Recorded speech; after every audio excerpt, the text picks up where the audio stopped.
Morning folks, Kent, KJS Painting and Renovations. Today we're going to show you how to remove some rotten trim from a stucco home.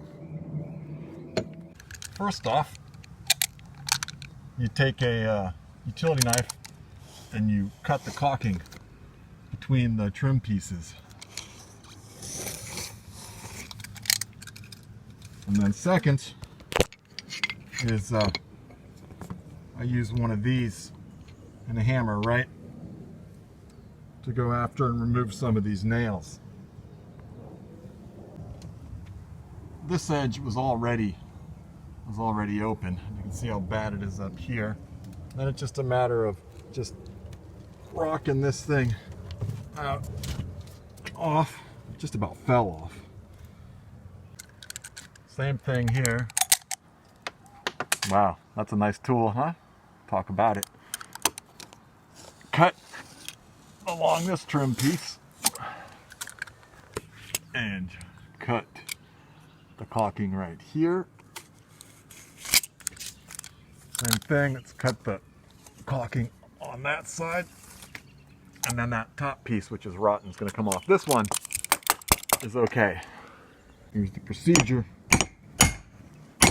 Pulling the nails out here. Look at how bad that is. Okay, there were 6 nails holding this piece on. It should come off. Let's see. Oh boy, that's. You know, I think I'm gonna cut a little bit of this paper here with my utility knife. Well, water's been pouring in here, and I don't like this piece the way it's cut. It's got this channel, so that, and there's no eaves here, right? Water just pours down. It's been pouring straight in.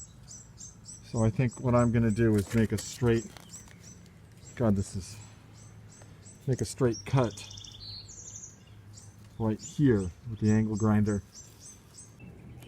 Here's this trim piece, and you can see what this channel trim piece looks like here, and this one's okay, but when that channel is facing up and just, you know, grabbing the water and bringing it in, I don't like that. So that's not going to happen. The next one's of a nice clean line here, and the next one's going to go all the way in, and the water's going to come off. Angle grinder, masonry blade. Going to make a nice cut along here, so we get a nice clean cut. Make sure to use the proper safety gear when using one of these.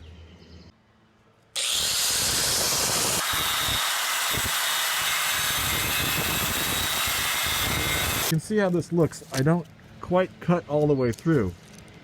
I just get through, and then I hit it with the hammer, and like this one area, I think I'll hit in and cut the wire, and then just keep working my way along, and then I'll have this really nice clean edge, and the piece will fit in. I got this all cut,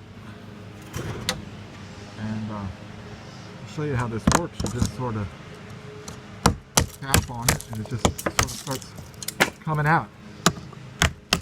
And you see the paper back there? I didn't touch that paper because I'm going to slip a new paper up underneath that. And here's the last little bit of it. See, it just comes right out. Well, here's the last little bit. The vertical side.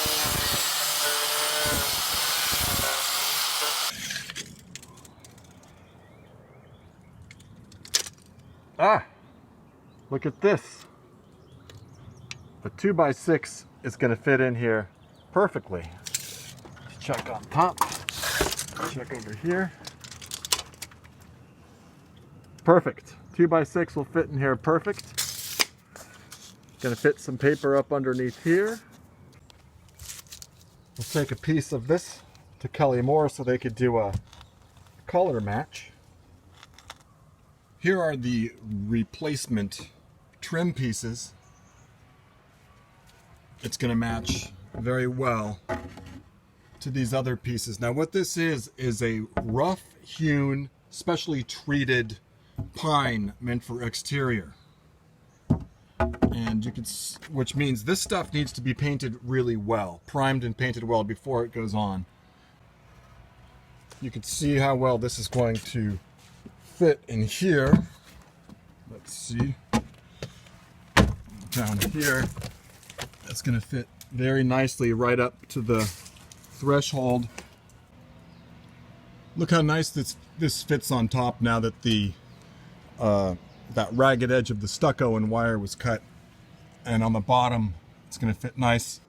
One of the benefits of going to Bruce Bauer is they will tell you that this is one of these rough hewn, specially treated pine boards that's going to match up really well, because this piece is existing and the other pieces, you know, those have come out.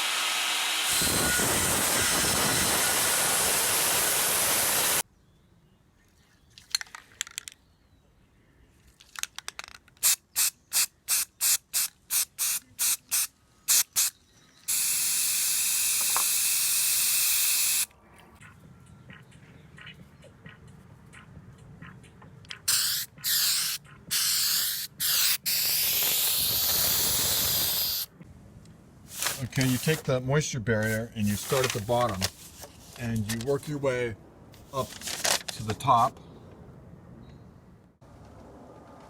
Attach it with some staples. Try to keep it nice and tight in here. I like to try to get under here, but it's got to do the best you can. Working our way up, we got the second round of the moisture barrier here. We overlap it by a couple of inches. Keep working your way up, adding staples here and there. So this piece is cut a little shorter. There's going to be another piece that will tuck underneath this moisture barrier here and lay over it so that as water comes down, it will naturally shut off like shingles. I stapled it to this piece. There's a fair amount of easy overlap for the trim, the outside trim here, but not so over here. So I'll take a nice edge that's got a straight edge on it. I happen to have this. Just put it on this side of the staples, and then what I'll do is just cut this off with a carpet knife. So it's more important here. Here's the technique for getting this piece of moisture barrier underneath. It's kind of hard to do, but you just sort of get it going like so. Look at this. Managed to get the darn thing in here. Got a couple of staples. Taking a break to put a coat of paint on these exterior trim pieces. Also important, very important to get the ends. And the back side was primed, and so we're going to prime and paint both sides of these. So I've got all this trimmed now, and what I have is a polyurethane construction sealant, and this comes in different colors, and I got it in this tan color, which is going to kind of match this beige. And the idea is I'm going to put a bead of it here and take this existing paper and this new paper and just fuse it together, and the same thing over here. I'll do that. So what I tried to do is not get any on the paint, just get it under the paper and just use your finger and kind of rub it down. Up here it didn't matter as much, just sort of try to fuse this paper to that paper. So these trim pieces are primed and painted on both sides, and they're ready to go into place. I'm going to attach them using a galvanized framing nail. So that's going to look about like so. That will attach it nicely. But first, an extra bead of the polyurethane sealant is going to get put into this area. This, along this edge, is where water was entering into the home before, mostly due to the profile on the wood, that weird L shape, which I removed. We're going to fit this top piece in on this side first. Doesn't really matter which way it goes. Want to line it up on this side with a little fulcrum down here. I could push on it with my foot, and you can see I could make this go up and down. Got my level, and so I just give that a little push until that's dead on. There we go, kind of give it a little whack.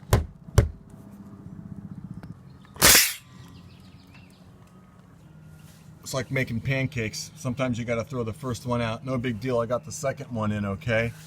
So we won't need this anymore. Well, this is nice and even along the top. It's just about dead level.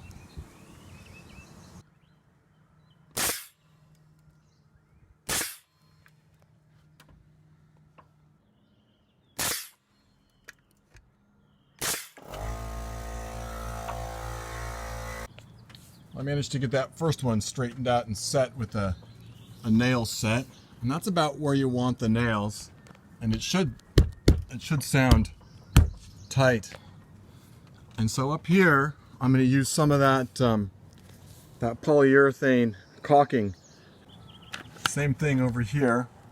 Run a bead of caulking down here, and over on this side, you know, not too close to the edge but more in.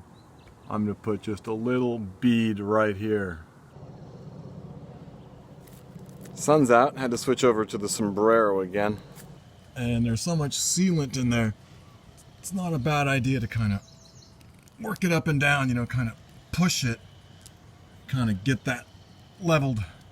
There we go, nice and level before you put the nails in, because that sealant is kind of thick and gooey.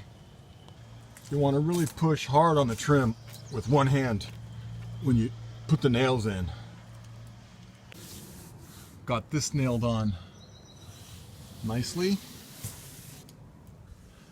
Careful not to get it on the paint here or there, because it's not going to paint really well, but it seals phenomenally.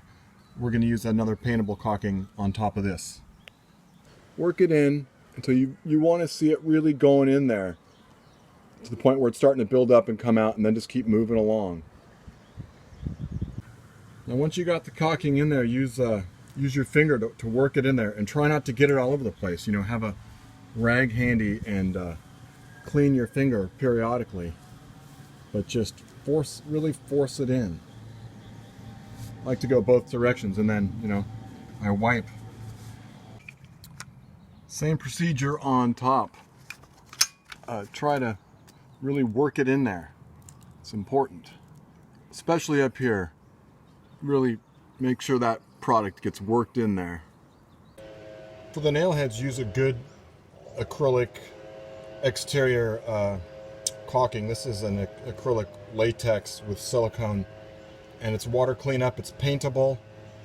If you use spackle or Bondo on these nail heads, that will come out, but this stuff will not come out. Just get a little dab will do ya. Then I use a little putty knife and really try to work it in there. Usually go both directions. And there's something you can do. With this, you can just kind of go like this, and you get that little stimpling, which is going to match this better. And you can even sand this stuff. We also use this stuff in here. Same procedure. Kind of really work it in there.